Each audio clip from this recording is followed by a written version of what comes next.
Creature Features by Steve Jenkins and Robin Page. 25 animals explain why they look the way they do.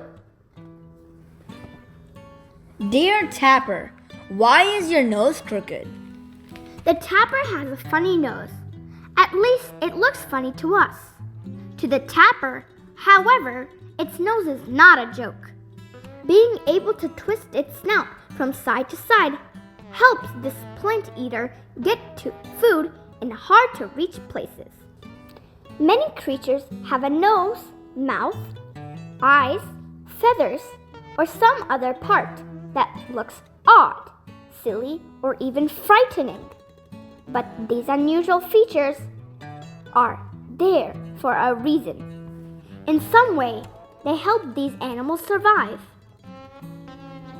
In Creature Features, we go right to the source and ask 25 different animals to explain their strange appearance. So, what does the tapir have to say for itself? My nose isn't always twisted. I bend it when I want to reach some tender leaves or fruit. Dear Egyptian Vulture, why no feathers on your face? Okay. Are you sure you want to know? Really? Okay. I will tell you. I stick my face into the bodies of the dead animals I eat, and feathers would get pretty messy. Dear Mandrill, why is your nose so colorful? My bright red and blue nose tells other mandrills that I'm a full-grown male monkey, so they'd better not mess with me. My rear end is pretty colorful too, but I'd rather not talk about that. Dear Frilled Lizard, what are you wearing around your neck? That's my frilled extra skin that I unfurl when I feel threatened. Pretty scary, isn't it? Dear Red Fan Parrot, where did you get that funny hat? I'm not wearing a hat. Those are my feathers. When I'm frightened, I found them out to make me look larger and more intimidating. Dear Harpy Eagle, and why are your feathers sticking out? It's not because I'm scared. I'm one of the largest, fiercest birds in the world. Those feathers help me hear by directing sounds to my ears. Dear Leaf-Nosed Bat, seriously, is that your nose? I know. It looks strange, but my nose directs the high-pitched sounds I make, which helps me find my way as I fly. Dear Horned Frog, your mouth is ginormous. Why so big? Well, I like to eat, but I don't have teeth, so I swallow my prey whole. I gulp down mice, lizards, spiders, insects, just about anything I can fit into my mouth. Dear Hamster, why are your cheeks so fat? Hold on, that's not my fat. It's my dinner. I store seeds and nuts in my cheeks.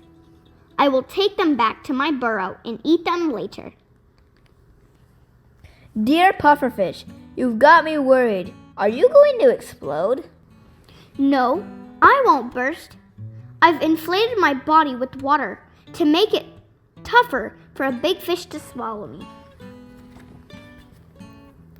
Dear Bighorn Sheep, don't those huge horns get in your way? They can be a pain, but I am a male sheep, and I have to impress females. I have to fight with other guys. We bang our heads together, and with my big horns, help me win. Dear Babirusa, your tusks look dangerous. Do you fight with them?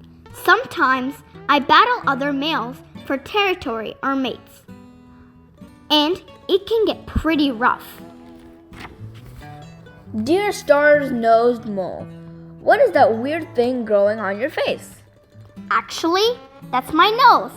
I live underground, and I use the tentacles on my snout to feel my way in the dark and find tasty worms and grubs to eat. Dear Mole Rat, Have you ever thought about getting braces? Not really. I dig tunnels through the earth with my teeth. Fortunately, they are outside my lips, so I can burrow without getting dirt in my mouth. Dear bearded seal, don't those whiskers tickle? Not that I've noticed.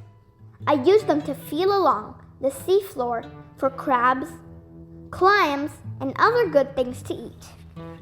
Dear Axolotl, why do you have feathers growing out of your head? Those aren't feathers, they're my gills. They let me breathe underwater. And in case you're wondering, my name is pronounced Axolotl.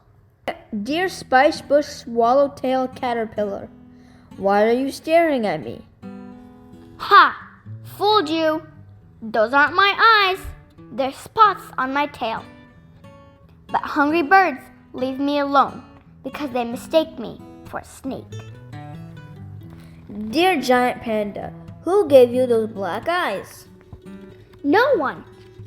We pandas all have them. The dark fur around my eyes make me look bigger and fiercer to a predator, I hope. Dear red squirrel, does that fur on your ears help you hear better? No, it's there to keep my ears warm. It falls off in the summer and grows back in the winter.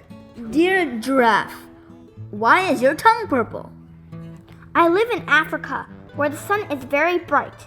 My tongue, which I use to pluck leaves and grass, is dark purple so that I won't get sunburned. And as you can see, I've got a lot of tongue to protect. Dear blobfish, what on earth happened to you? Being on dry land instead of in the ocean is my problem. At home, deep in the sea, I look like just another fish. But I'm out of the water and gravity is smushing me. Here's what I usually look like. Dear sun bear, why is your tongue so long? I love to eat ants and termites. With my long tongue, I can reach into their nests and slurp them up. Dear shoe-billed stork, why do you need such a burly beak? I eat fish, big fish, and they wriggle and squirm. My strong beak gives me a good grip on their slippery bodies. Dear thorny devil, why are you so spiny? Think about it. Would you want to bite down on me? Not many animals would. My spine's also direct, and the rainwater that falls on my head right into my mouth. And finally, dear rock hyrax, a question for you. What sharp teeth do you have? Are you dangerous? Not usually. I am vegetarian, but I will defend myself with my tusks if I have to. I hope you like this book about creature features.